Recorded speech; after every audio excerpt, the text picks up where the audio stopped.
Pinuri ni Acting Chief PNP Police Lieutenant General Jose Melencio C. Nartates Jr.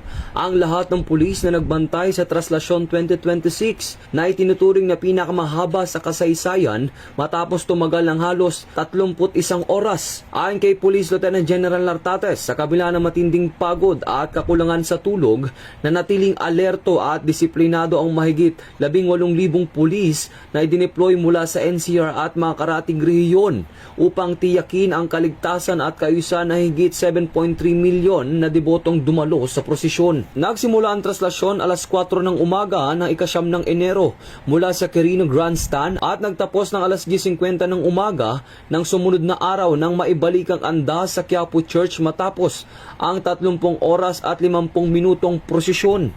Ipinahayag ni Police Lieutenant General Nartates na naging maayos at mapayapa ang aktibidad dahil sa kahandaan at profesionalismo ng PNP. Bagamat nagpahayag din siya ng paikiramay sa 3 nasawi dahil sa medical emergencies.